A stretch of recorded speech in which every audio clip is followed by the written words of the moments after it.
muchas gracias en Cristo Jesús. Amén. Quiero invitarles para que vayamos entonces al Evangelio de Juan, capítulo 8. Juan, capítulo 8, versículo... Vamos a leer del versículo 30 al versículo 36.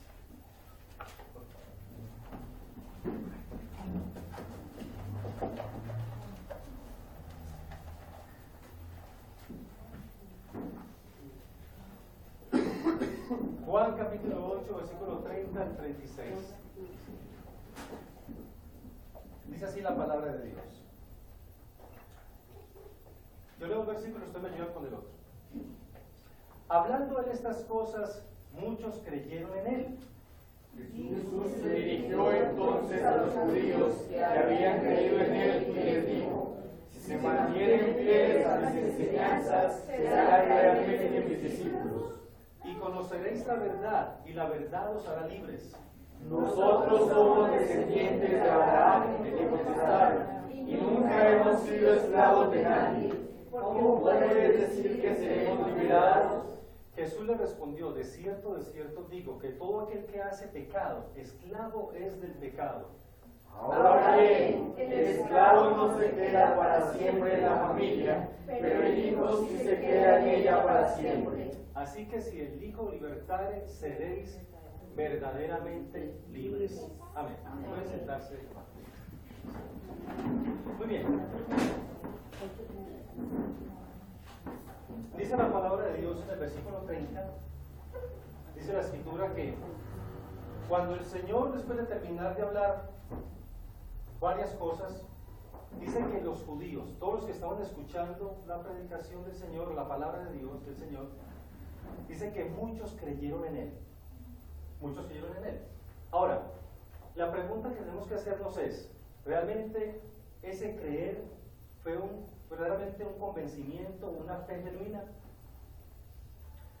Porque hay muchos, por ejemplo, en nuestros días aún, que dicen que creen en Dios o que creen en Jesús, pero realmente es una fe verdadera, es una fe genuina. Es la pregunta que tenemos que hacernos en esta mañana.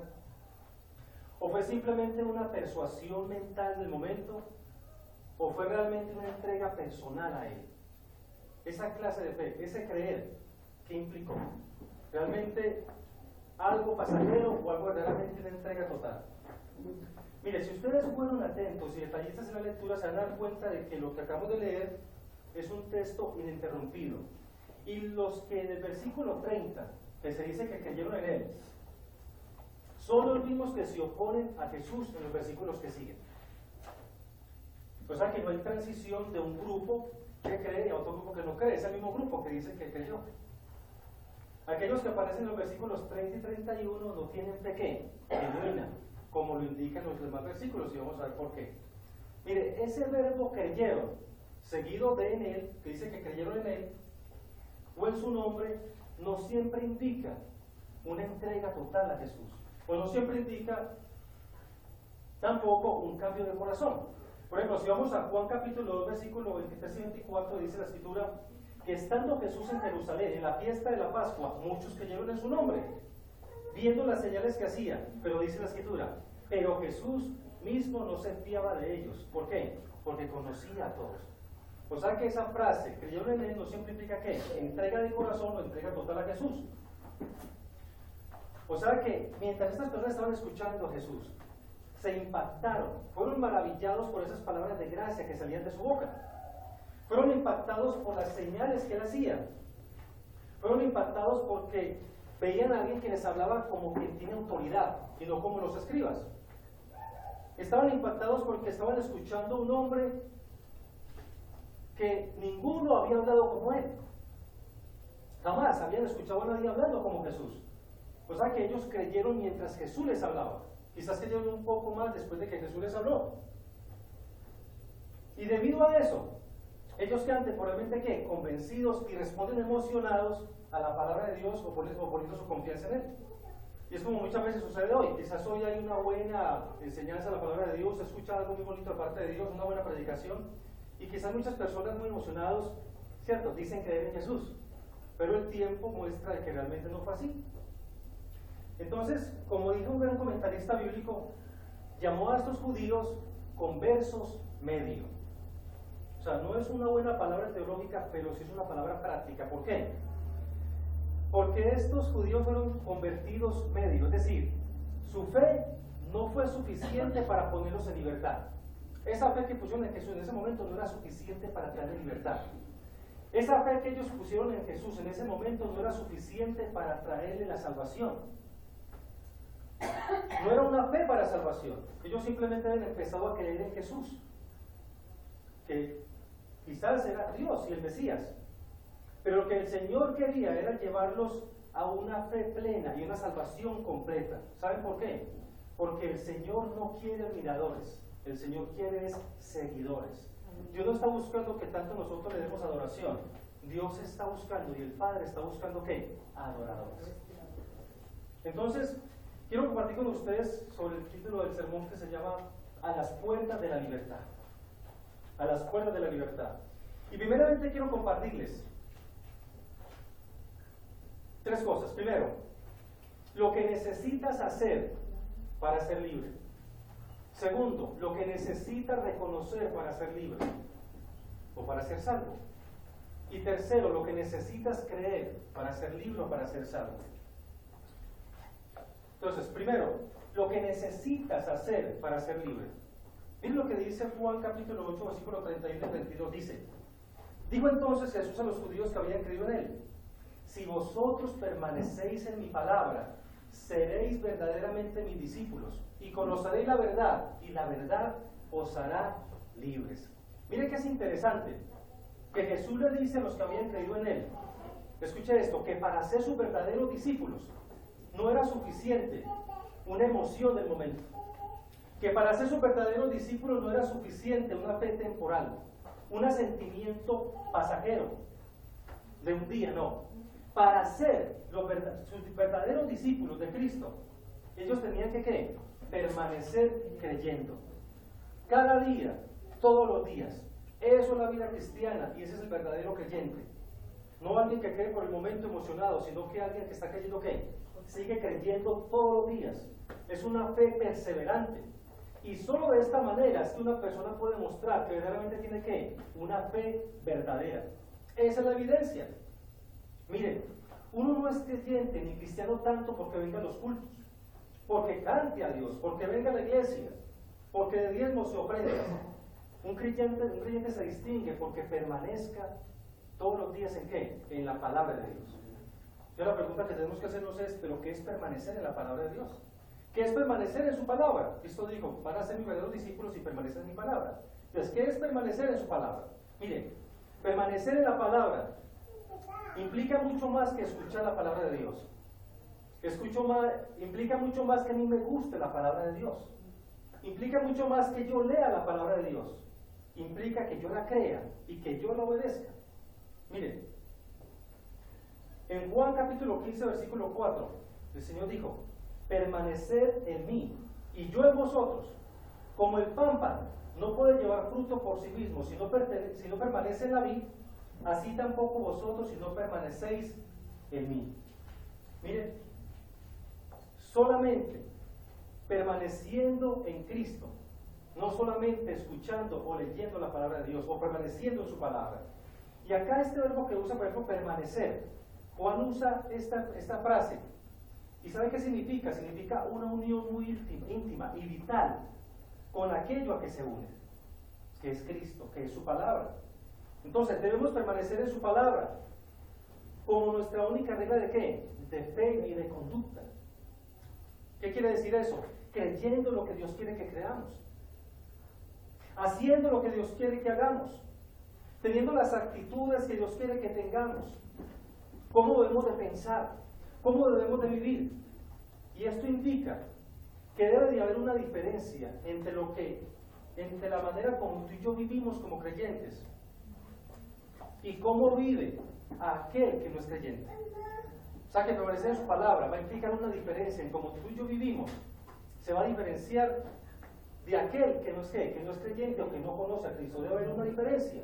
Porque Dios dice, de modo que si alguno está en Cristo, nueva criatura es, las cosas viejas pasaron ¿Y todas son qué? Hechas nuevas. Tiene que verse una nueva creación, una nueva criatura, una nueva manera de vivir y de pensar. Eso es lo que la Biblia llama como un nuevo nacimiento, una nueva creación. Ese permanecer en Cristo es esencial para ser sus discípulos. Por ejemplo, es un poco como el matrimonio.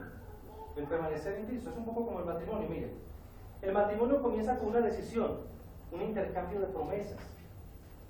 Pero ¿qué tal si la pareja se casa y al rato ya no viven juntos, ya no comparten, ya no se hablan, ya no se muestran amor, no crecen juntos? ¿Será que eso será un matrimonio? Claro que no. O sea, es verdaderamente un matrimonio si permanecen ¿qué? Unidos, alimentando el amor, perdonándose uno al otro, creciendo juntos, compartiendo juntos. Y mucho más implicaciones. Ahora, si entonces permanecemos en su palabra, ¿qué pasará? ¿Qué pasará entonces si permanecemos en la palabra de él? Miren lo que dice el versículo 31. Si vosotros permanecéis en mi palabra, ¿qué va a pasar? Seréis verdaderamente mis discípulos. Entonces, ahora, dice que si nosotros permanecemos en la palabra de Cristo, vamos a ser verdaderamente sus discípulos. Ahora, la pregunta que tenemos que hacernos es, ¿qué es un discípulo? ¿Qué es un discípulo? Simplemente la palabra discípulo significa aprendiz. Es un aprendiz. Y eso quiere decir que Jesucristo es nuestro ¿qué? Maestro. De quien debemos aprender y a quien debemos seguir. Por eso él dijo, yo soy la luz del mundo. El que me sigue no andará en tinieblas, sino que tendrá la luz de la vida. Entonces, aquel que se llame cristiano, pero que no siga a Jesucristo, aquel que se diga que es cristiano, pero que no se congregue para buscar a Dios, aquel que se dice que es cristiano, pero no lee la Biblia, aquel que se dice que es cristiano, pero no ora a Dios, aquel que se dice que es cristiano, pero no tiene un cambio de vida. ¿Sí? Alguien dijo que una fe desobediente es una fe salva, pero una fe obediente es una fe ¿qué? Verdadera. No se puede decir que usted es creyente si usted tiene una fe ¿qué? Desobediente. Es decir, si usted dice que tiene fe, pero usted vive como un pecador, que no conoce a Dios. Entonces no podemos decir que somos discípulos si hacemos eso. Es una contradicción, porque seguir a Cristo significa aprender de Él, amarle, seguirle, escuchar sus enseñanzas, obedecerlas. Como el mismo dijo en Juan 3:15, dice, porque ejemplo os he dado, para que como yo os he hecho, vosotros también hagáis. Y Pedro dice que nos dejó ejemplo para que sigamos sus pisadas. Entonces, ser discípulo de Cristo implica mucho más que un simple creer en Dios, venir a la iglesia, dar diezmos y ofrendas, hacer buenas obras. Es una entrega. Ahora, ¿cuál es la meta del discípulo? Jesús mismo dijo de que la meta del discípulo es ser como su maestro. Ser discípulo de Cristo entonces es esforzarse a ser como Él, en amar, en obedecer, en servir, en perdonar, en la santidad. Y a menos que lo haga, no se puede decir que usted es verdaderamente ¿qué? Un discípulo.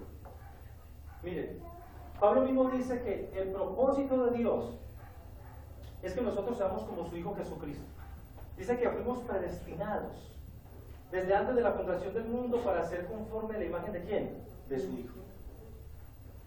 Así que la meta de un discípulo es cada día ser más semejante a Cristo en vivir, en amar, en obedecer, en servir y en santidad. Ahora, ¿cuáles son las marcas del discípulo? Son muchas que podríamos decir, pero solamente quiero decirles una. Hay muchas marcas. Por ejemplo, un discípulo verdadero es humilde. Un discípulo verdadero se sujeta a la autoridad que Dios ha establecido. Un discípulo verdadero sirve a la iglesia, sirve a Dios, a los hermanos. Pero quiero decirles de una marca que es básica, eso que es la principal y la esencial. Y si en esta marca realmente no se puede decir que alguien aún es un verdadero creyente. Miren lo que dice 1 Juan 13:14. Y esa marca es que alguien que se dice que es discípulo de Cristo, alguien que se dice que es cristiano, es alguien que ama a los hermanos. Es alguien que ama a la iglesia de Dios con un amor especial. Y es alguien que tiene un amor general por todos los hombres. Porque dice la Escritura, nosotros sabemos que hemos pasado de muerte a vida. ¿En qué? En que amamos a los hermanos. Así que el que no ama a su hermano permanece en ¿qué? En muerte. Lo básico de un discípulo, lo básico de un creyente es que ama a Dios. No solamente procura hacerlo con toda su mente, fuerza y corazón, sino que un verdadero discípulo tiene un amor especial por los hermanos, por la iglesia de Dios, y un amor general por todos los hombres. El mismo dijo el Señor en Juan 13:34, un mandamiento nuevo os doy, que os améis unos a otros, como yo os he amado, que también os améis unos a otros. En esto, mira lo que dice, y en esto conocerán todos que sois mis discípulos. ¿Sí que? Si tuvieres amor los unos por los otros. Entonces, la palabra de Dios no dice, la Biblia no dice que usted es discípulo cristiano porque da diezmos, ofrendas, porque canta, porque sabe mucho teología, porque no falta las reuniones, porque se dice que es cristiano. No. Usted es un verdadero cristiano, un verdadero discípulo cuando usted ¿qué? Ama a los hermanos y tiene un amor general por todos los hombres. Eso demuestra que usted pasó de muerte a vida. Pero un discípulo también ¿qué? Es alguien que lleva mucho fruto. Y observa esa palabra, mucho fruto, como dice Juan 15:8. Y Jesús no está hablando de que ese creyente tiene una buena acción ocasional, sino que es un estilo de vida que impulsa a muchas personas a glorificar a Dios. Es decir, en otras palabras, un discípulo, un creyente verdadero lleva mucho fruto. Por ejemplo, tiene fruto de alabanza, fruto en sus labios y confiesa su nombre. Un creyente, un discípulo va a tener ¿qué? Fruto de alabanza y gratitud a Dios con su boca. Alaba a Dios en ese estilo de vida. Un discípulo de Cristo es alguien que lleva mucho fruto. Y eso también tiene que ver con el fruto del Espíritu. ¿Cuál es el fruto del Espíritu? Amor, gozo, paz, paciencia, benignidad, bondad, fe, mansedumbre y dominio propio. Un creyente verdadero va a mostrar ese fruto en su vida. Un creyente verdadero también va a mostrar un fruto de servicio. Es alguien que está buscando la manera de cómo servir a los hombres y cómo servir a Dios. O servir a Dios sirviéndole a los hombres o a la iglesia. Alguien que lleva mucho fruto es aquel que no puede pasarse un día tranquilo si no compartió el Evangelio con una persona que no conoce de Cristo. Alguien que es discípulo, cada día siente en su corazón la necesidad de compartir con alguien para que conozca a Dios. Sea un familiar, sea un amigo, sea un vecino, sea un compañero de trabajo, él siempre va a estar pendiente de buscar e invitar a otros para que vengan a escuchar y a conocer a Dios. Entonces, mire que esto queda claro. Un discípulo de Jesucristo significa más que ser un miembro ocasional de la iglesia. Requiere compromiso, especialmente con respecto a ¿qué? Las enseñanzas de Cristo, el amor a los hermanos y llevar frutos para la gloria de Dios. La pregunta es, ¿cuánto fruto estamos llevando? ¿Sí? Ahora, el costo de ser un discípulo, hay dos cosas. Primero, el Señor nos dice que Él debe estar en primer lugar. Tremendo. Mire lo que dice en Lucas 14:26. Si alguno de ustedes quiere ser mi discípulo, tendrá que amarme más que a su padre o a su madre. Lo dice Jesús. Más que a su esposa y a sus hijos. Más que a sus hermanos, a sus hermanas. Usted no puede seguirme, en otras palabras, a menos que me ame más que a su propia vida. Es decir, el seguir al Señor Jesucristo implica amarlo a Él primero que cualquier otra cosa o cualquier otra persona. Por ejemplo, conocí una pareja que llegaron a la iglesia buscando del Señor. El hombre fue muy impactado con la palabra de Dios, como los judíos cuando escucharon a Jesús, muy impactados con la palabra de Dios. Y él quería seguir a Cristo. Por eso que le dijo a la esposa, dijo, bueno, usted sigue en esa iglesia, usted sigue con ese Cristo, o conmigo. Decide. Bueno, ustedes pensarán, ¿y qué decidió? Bueno, pues él decidió lo peor, se quedó con su esposa. Y luego lo vi al tiempo, lamentablemente lo vi muy mal. Eso implica que Jesús va a ser más importante para ti. Que aunque si tu novio o tu novia te dice, primero Cristo o yo, te va a implicar decir, Cristo.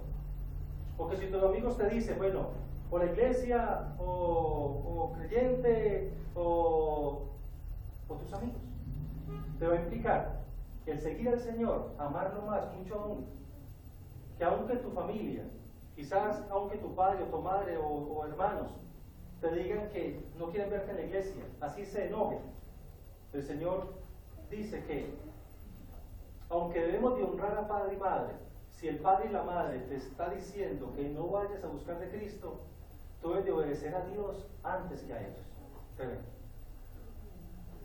Pero no solamente eso, aún más que uno mismo debe amar al Señor. Él dijo en Juan Lucas 9, 23, 25, dirigiéndose a todos declaró: si alguno quiere ser mi discípulo, que se niegue a sí mismo, lleve su cruz cada día y me siga, porque el que quiera salvar su vida, la perderá. Por ejemplo, en esta temporada que pasó en diciembre, muchos ¿qué? Salvaron su vida. O sea, hicieron lo que quisieron. Pero dice la palabra de Dios, el que vive así que la perderá. Pero el que pierda su vida, es decir, se niegue al pecado, prefiera perder su vida, dice que por mi causa la salvará, o para vida eterna la guardará. Porque dice la Biblia que el mundo pase sus deseos, pero el que haga la voluntad de Dios permanecerá para siempre. Dice el Señor, ¿de qué le sirve a uno, o al mundo, o a ti, ganar el mundo entero, pero si pierdes tu alma? ¿De qué le gana a un hombre ser famoso, ser popular, ser reconocido por su dinero, por su talento, por su fama, pero que se muera y pierda su alma? ¿De qué le sirvió su dinero? ¿De qué le sirvió su fama? ¿De qué le sirvió si se perdió su alma? Y si está en el infierno, ¿a quién le va a importar después? Y segundo, el segundo costo de ser un discípulo no solamente es que Jesús debe estar en primer lugar, debe estar dispuesto a sufrir por Cristo. Mire, cuando una persona empieza a conocer del Señor e intenta vivir una vida piadosa en un mundo impío, en un mundo malo, pecador, él se va a dar cuenta que servir a Cristo en esta clase de mundo le va a involucrar muchas veces el ridículo o la persecución. Le va a implicar o que los compañeros de estudio se burlen de él, que la familia lo critique, lo insulte, que lo desprecie, que lo critique, que tenga una agresión verbal o física, que lo humille, que lo aparte de sus amigos o que tenga problemas en su familia. Entonces, mire que este alto costo del discipulado demandado por Jesús fue la causa de que muchos que se fueran y no lo siguieran a él. Pero yo les pregunto, ¿vale la pena o no este costo? Claro que sí. ¿Saben por qué? Pedro dijo, cuando algunos se abandonaron a Jesús, el Señor le dijo a los apóstoles, ¿también vosotros queridos? Y dijo Pedro, Señor, ¿pero a quién iremos? Si solamente tú tienes palabras de vida eterna, ¿a quién iremos? Ahora, entonces, si permanecemos en Cristo, ¿qué va a pasar? Seremos sus verdaderos discípulos. Y si somos sus discípulos, ¿qué va a pasar? Miren lo que dice la palabra de Dios en Juan 8, versículo 32. Dice, si vosotros permanecéis en mi palabra, seréis verdaderamente mis discípulos y conoceréis ¿qué? La verdad. Ahora la pregunta que tenemos que hacernos es, ¿pero qué es la verdad? ¿Qué es la verdad? Ya hemos dicho que es permanecer en Cristo. ¿Qué es ser un discípulo? Ahora, ¿qué es la verdad? ¿Qué es la verdad?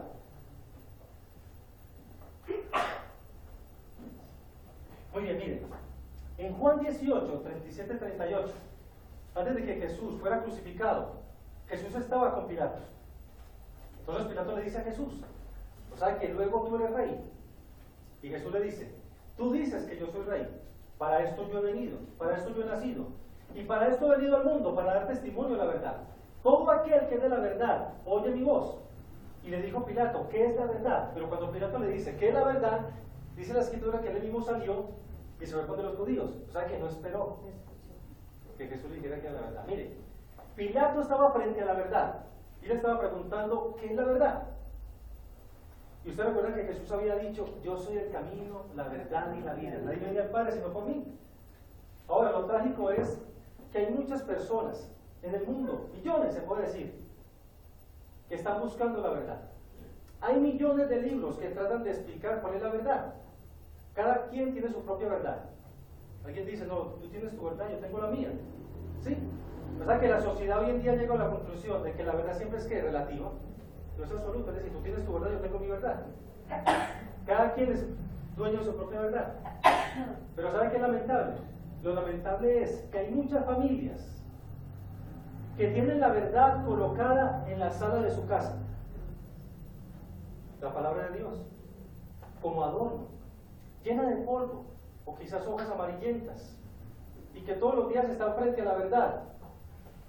Mientras que, mientras sus hijos se pierden, mientras sus matrimonios se destruyen, mientras el pecado de adulterio los destruye, mientras la borrachera, mientras la droga, mientras la rebelión de sus hijos está en su casa, mientras ellos sufren por estar sin Cristo.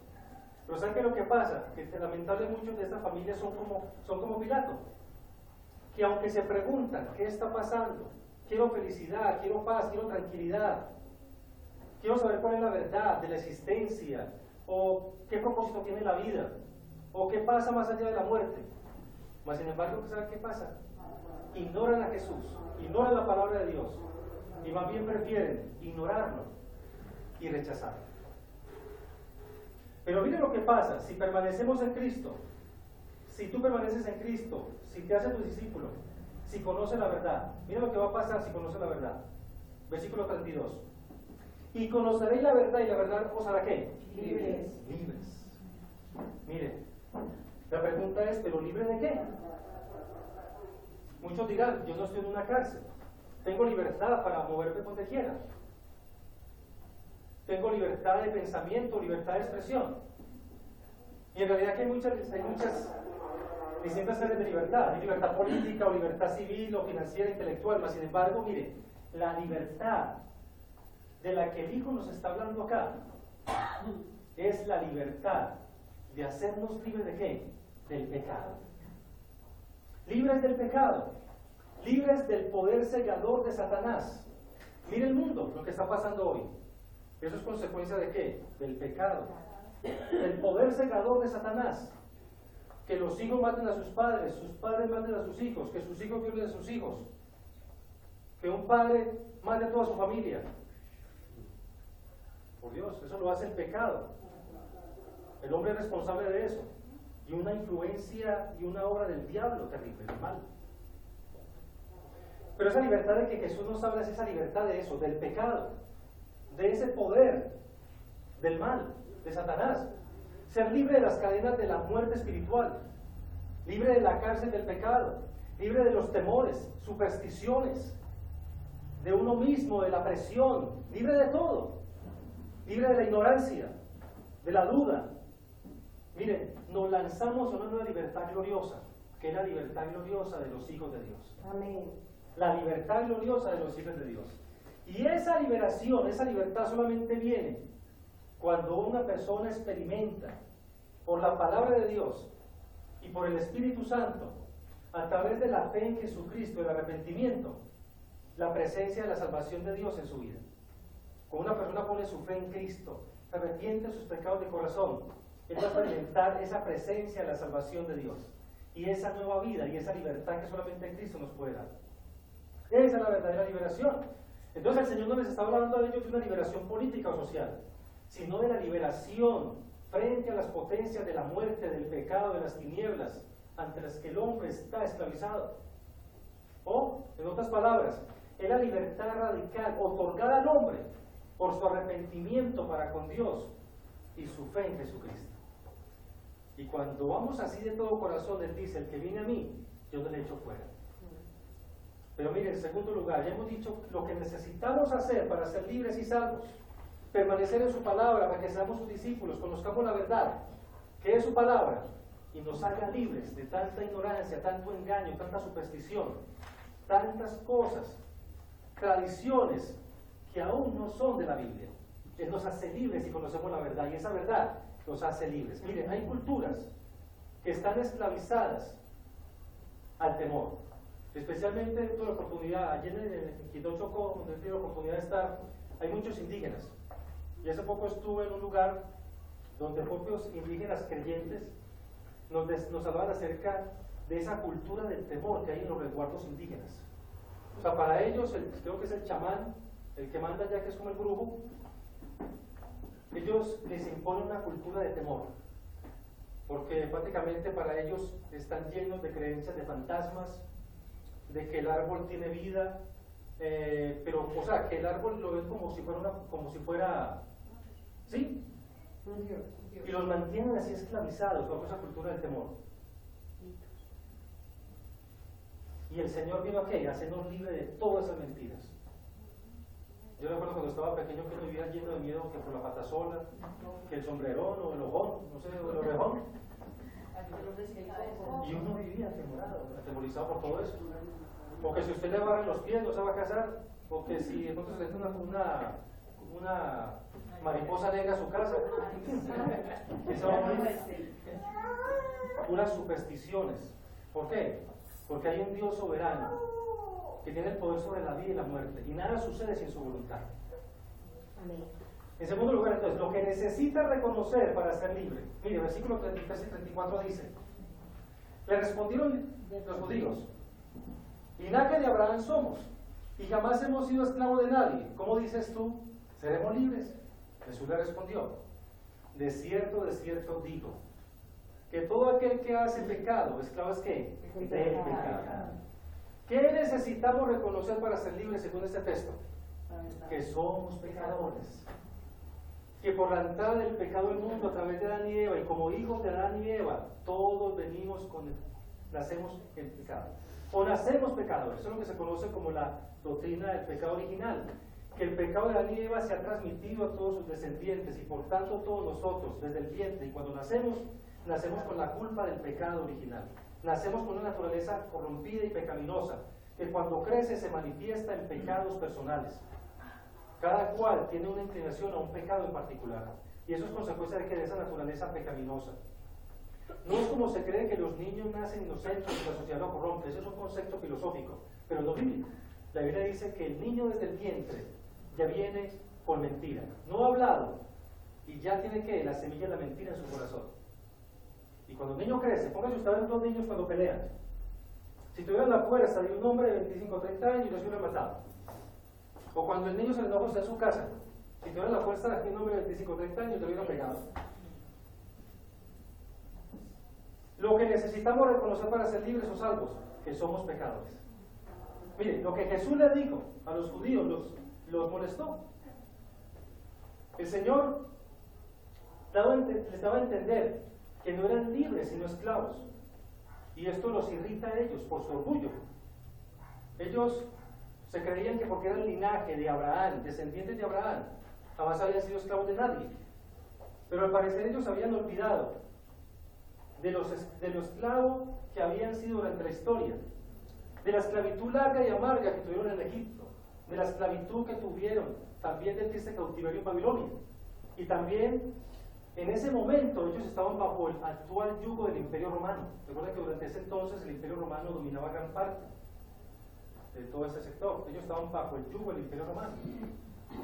Pero la esclavitud de la que el Señor les hablaba era más terrible que la política y la esclavitud del pecado, o la esclavitud que viene de la política, sino era una esclavitud que viene ¿de qué? Del pecado. Del pecado. El que comete el pecado, les dijo el Señor, es que esclavo del pecado. Miren, los filósofos griegos, muchos de ellos, por ejemplo, decían: solo el sabio es libre, el ignorante es un esclavo. Sócrates, por ejemplo, había dicho: ¿cómo puedes decir que un hombre es libre cuando es dominado por sus pasiones? ¿Sí? Entonces mire que el hombre es esclavo ¿de qué? Del pecado. ¿Y por qué? Porque ha sido derrotado. El pecado es personalizado como un gran tirano, como su dueño, y es incapaz de librarse por sus propias fuerzas de esa esclavitud. Mire, esa esclavitud es como aquel que está encadenado, como un prisionero que tiene argollas en el pie. Esa argolla está unida a una cadena empotrada en la pared de un calabozo. No puede romper la cadena. Así el hombre está esclavo y no puede romper su pecado por sí mismo. Por el contrario, cada pecado que comete le estrecha más hasta que por fin ¿qué? Lo destruye. Por ejemplo, si tenemos que mirar de una manera gráfica lo que es la esclavitud que produce la práctica del pecado, lo podemos ver por ejemplo en tres cosas. La ilustración gráfica de lo que es la esclavitud del pecado se puede ver por ejemplo en la drogadicción, en la prostitución por ejemplo, o en el alcoholismo. Miren, en la adicción, sea de la droga, sea del sexo, sea del alcohol, finalmente se pierde todo control de las decisiones y se da rienda suelta a los que finalmente destruye a esa persona. Ahora, muchos, por ejemplo, dicen, bueno, pero es que llegar a ser drogadicto, prostituta o alcohólico, ¿sabe qué? Todo empezó con un pequeño comienzo. Ellos, por eso en general, no comenzaron a ser lo que son de un día para otro. Todo empezó con un pequeño comienzo, con una curiosidad, con una prueba, que luego con el tiempo fue tomando fuerza hasta que llegaron a ese estado. Ahora, lo maravilloso es que Pablo da gracias a Dios porque el cristiano ha sido libre del pecado. Primera de Corintios 6, 9 al 11 dice: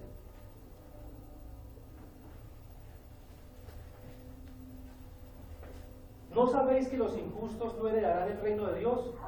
No erréis, ni los fornicarios, ni los idólatras, ni los adúlteros, ni los afeminados, ni los que se echan con varones, ni los ladrones, ni los avaros, ni los borrachos, ni los maldicientes, ni los estafadores heredarán el reino de Dios. Entonces uno puede pensar, wow, pues tremendo esa clase de personas.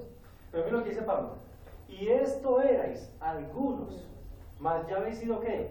Lavados, ya habéis sido santificados, ya habéis sido justificados en el nombre del Señor Jesús y por el Espíritu de nuestro Dios. Lo maravilloso es que muchos de nosotros practicamos mucho de esas cosas. Y ahora por la gracia de Dios, ¿eso es qué? Libertad, pues ahora una vida nueva. Miren, algo interesante es que cuando uno le dice a una persona que está haciendo algo malo y la advierte para que no lo haga, muchas veces la respuesta es, bueno, es que yo puedo hacer con mi vida lo que me da ¿qué? ¿Cierto? Lo que yo quiero. Pero él no se da cuenta que él está haciendo ¿qué? Realmente no está haciendo lo que él quiere, sino lo que el pecado le está llamando a hacer. Realmente no es libre. Pero la verdad es que el pecado no, ¿qué? No está haciendo su voluntad, sino la de ¿qué? La del pecado. Y una persona, alguien dijo, una persona puede dejar que un hábito la tenga de tal manera que no pueda soltarse. Puede dejar que el placer la domine tan totalmente que no puede pasar sin él, que le resulte imposible desligarse. Puede llegar al estado que, al final, como decía Séneca, este filósofo decía, que esa persona llega al estado de que odia y ama el pecado al mismo tiempo. Odia y ama el pecado al mismo tiempo. Es decir, cuando lo comete, lo odia, pero también lo ama. Entonces, lejos de hacer lo que quiere, el pecador ¿qué? Está perdido o ha perdido la capacidad de hacer su voluntad. Realmente es esclavo de sus hábitos. Y eso es lo que Jesús quiso decir. El que comete pecados es esclavo de ¿qué? Del pecado. Ninguna persona que peca se puede decir o puede decir que es libre. Nadie. El pecado, ¿sabe qué hace? El pecado esclaviza. El pecado nos ciega. El pecado nos trae amargura. El pecado roba la paz, el gozo, trae dolor, trae vergüenza, trae culpa, trae desesperación, destruye la vida, familias, jóvenes, salud, bienestar, matrimonios, etcétera, etcétera. Finalmente. Y en tercer lugar, les hemos dicho, lo que necesitas hacer para ser libre es algo: permanecer en Cristo, ser su discípulo, conocerás la verdad, serás libres. Pero ¿qué necesitas reconocer? Que eres pecador. Y ahora, tercer lugar, pero ¿qué es necesario? Lo que necesitas creer para ser salvo. Versículos 35 y 36. Juan 8, 35 y 36.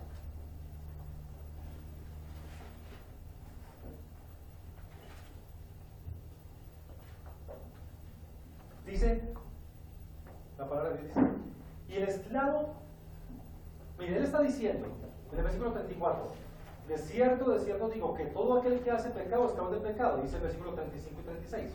Lo que necesitas creer para ser salvo, lo libre. Y el esclavo no queda en la casa para siempre, el hijo sí queda para siempre. Así que si el hijo libertare, seréis verdaderamente libres. ¿No les parece a ustedes como extraño cuando el Señor dice de que el esclavo no queda en la casa para siempre? Parece como si se saliera de lo que está diciendo, o sea, como que no tiene que ver una cosa con la otra.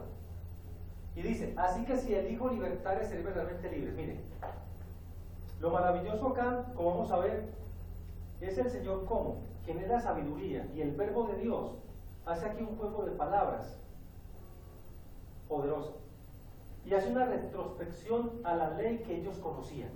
Miren, Éxodo. Había una ley en Éxodo capítulo 21 versículo 2 que decía: si comprares siervo hebreo, 6 años te servirá, mas al séptimo saldrá ¿qué? Libre. Era una ley de los hebreos. Entonces, había una ley de los esclavos que daba libertad a ellos después de 6 años de ¿qué? Digámoslo así, de servicio o de esclavitud. Así que al séptimo, ¿todos qué? Querían libres. Ahora, había esclavos que no querían irse. Ellos se les denomina como esclavos, ¿por qué? Por voluntad o por amor. Se volvían esclavos por amor, porque amaban al amo. No querían dejarlo. Pero el hecho es que el esclavo no permanecía en el tiempo. Después de 6 años salían. ¿Quién permanecía en la casa? ¿El esclavo o el hijo? El hijo. El hijo sí permanecía en la casa para siempre. El esclavo podía salir a los 6 años. Entonces, aquí el Señor, quien es la sabiduría y el verbo de Dios, hace a continuación un juego de palabras y una retrospección a la ley que ellos bien conocían, para graficar de una manera clara su autoridad y poder para libertar del pecado. Él les dice que así como el esclavo no quedaba en la casa de su amo para siempre, sino el hijo como dueño de la casa sí permanecía para siempre. El hijo, por tanto, tenía acceso al padre y podía influir en sus decisiones. ¿Para qué? Aún librar a uno de qué? De sus esclavos. Así que Jesús es el hijo que permanece en la casa para siempre, en contacto íntimo con el Padre Celestial, y puede lograr para los que creen en Él la verdadera libertad. Por eso Él dijo: así que si el Hijo libertare, seréis ¿qué? Verdaderamente libres. Porque Él, como dueño de la casa, podía hacer verdaderamente libre. Entonces, solamente Jesús, el Hijo de Dios, es la condición sin la cual nadie, ningún ser humano en el mundo puede ser verdaderamente libre de su pecado. Mire, allí no puede llegar ni aún el psicólogo, ni los centros de rehabilitación. Allí no puede llegar ni aún ni el médico o el psiquiatra o el consejero. Solo Cristo nos hace verdaderamente libres y nuevas criaturas. No impecables, pero sí nos da la gracia para vencer el pecado y dominarlo. Escuchen esto, miren. Se dice que en una cárcel, escuche esto, se dice que en una cárcel había un reo que había sido sentenciado a morar por siempre en una vieja, sucia y oscura mazmorra o celda. Y él, no queriendo arrepentirse de su desatinada vida, dice que el orgulloso gritó que de alguna forma él escaparía. El rey, en un acto de misericordia y de gracia, le dijo que le perdonaría todo y sería libre si encontraba la única salida existente. Ahora, en la celda había una roca suelta en una parte del muro. También había una ventana alta. Y había un registro también de desagüe. Entonces, ¿qué hizo el preso? Lo primero que él hizo fue tratar de llegar a la ventana. Y cuando lo logró después de años de aflojar las rejas, los barrotes, se dio cuenta de que la altura era tal que si él intentaba saltar, ¿iba a qué? A causar la muerte no lenta, sino inmediata. Cuando se fue al desagüe, se dio cuenta que tampoco era la respuesta. ¿Sabe por qué? Porque si bien estaba abierto, se ahogaría antes de llegar al río. Y los años le siguieron pasando. Ahora, la opción que tenía era ¿qué? La roca que estaba suelta. Y empezó allí a trabajar en la roca suelta hasta que finalmente lo hizo solo para darse cuenta que al otro lado había una celda igual que la suya. ¿Qué pasó? Que empezó la soledad a ser impresionante. El encierro hacía parte de él.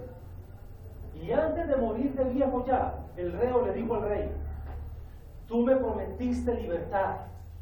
Pasé mi vida buscándola con todas mis fuerzas y no la hallé. Pero de haberla, ¿cuál era esa única salida?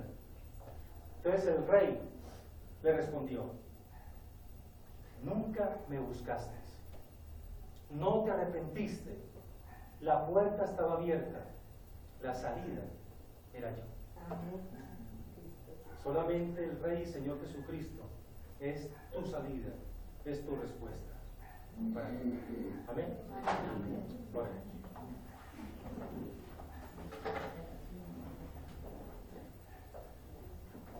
Oh bendito Padre, oh bendito Jesús, oh bendito Espíritu Santo, te alabamos y te bendecimos, Señor, en esta mañana aún. Oh Señor, te alabamos y te bendecimos. Gracias por tu palabra, Señor, porque en esta mañana se ve tu amor y tu gracia, porque nos has hablado a través de tu palabra. Lo que necesitamos hacer para ser libres, lo que necesitamos reconocer para ser libres y lo que necesitamos creer para ser libres. Gracias, oh Dios, porque hoy muchos de los que han escuchado su palabra están en la puerta de la libertad. Gracias, oh Dios, porque tú nos has mostrado hoy lo que necesitamos hacer: permanecer en Cristo.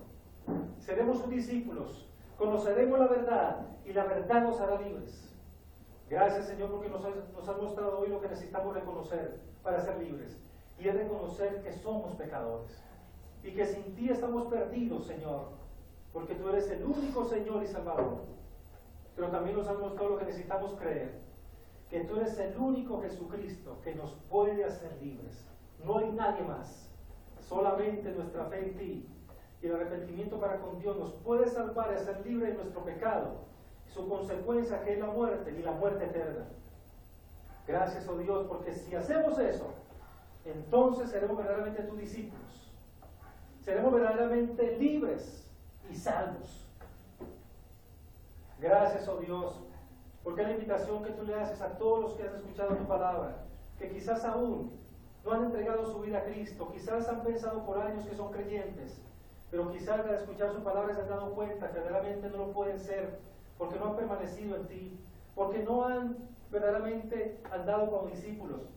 Solamente ha sido una fe temporal, una fe de 8 días o una fe, Señor, más quizás en las tradiciones que en tu palabra, porque solamente tú nos salvas, no es la palabra, solamente tú nos salvas, no es, Señor, el lugar donde, Señor, te busquemos. Señor, gracias, porque hoy, Señor, has abierto las puertas para salvar y para libertar. Y tu palabra dice que al que viene a mí yo no le echo fuera. Oh Señor, que si crees en tu corazón que Jesucristo fue levantado de los muertos, hoy confiesas con tu boca que Jesucristo es el Señor, serás salvo. Que si vienes hoy a Cristo y le dices: Señor, aquí estoy, te necesito, perdona mis pecados, quiero verdaderamente permanecer en ti, ser tu discípulo, discípula, conocer la verdad y ser libre. Libre, Señor, y tener libre del pecado, libre de la maldad, libre de la amargura, libre, Señor, del temor, libre, Señor, de la condenación. Hoy es la oportunidad para que tú vengas a Jesús y le digas: Señor, aquí estoy, entrego mi vida, porque tú eres el único Salvador, el camino, la verdad y la vida. Nadie viene al Padre sino por ti, Señor. Y le puedes decir: Señor, aquí estoy, perdona mis pecados, cambia mi vida, sálvame, Señor. Yo creo en ti en esta hora y reconozco que soy pecador o pecador y le pido perdón por mis pecados. Gracias, oh Dios, porque tú escuchas la oración del que lo hace de corazón y perdona sus pecados y los salvas. Oh Dios, pero gracias porque también, Señor, nos has hablado, los que ya hemos conocido tu palabra. Y nos has hablado, Señor, que tú ya nos has hecho libres del pecado, para que no nos hagamos otra vez esclavos del pecado. Que recordemos, oh Dios, que tú nos has dado armas, como la oración, su palabra, el ayuno, el poder del Espíritu Santo, para andar en victoria sobre el pecado. Y por eso, Señor, nos mandas para que cuidemos nuestros ojos, cuidemos nuestros oídos, cuidemos nuestra boca. ¿Dónde vamos? ¿Con quién nos relacionamos? Cuidemos nuestras manos, cuidemos nuestra mente, y que nos alejemos, oh Dios, del mal. Que nos alejemos, Señor, si nuestra mano nos hace ocasión de caer, si nuestro pie nos hace ocasión de caer, si nuestros ojos nos van a hacer ocasión de caer, o nuestros oídos. Oh Dios, Tu palabra dice de manera figurativa que es mejor perder una mano, un pie, un ojo. Oh Dios, para entrar al reino de Dios y no ir con los dos ojos, los dos pies, con las dos manos, pero al infierno, Señor. De manera figurativa lo dices, que es preferible eso. Señor, gracias por tu palabra. Ayúdenos a permanecer en ti, a conocerte, ser tus verdaderos discípulos, asumir el costo del discipulado. Oh Dios, morir a este mundo y sus deseos, hacer tu voluntad y finalmente, Señor, de entrar con gozo glorioso y eterno a tu presencia.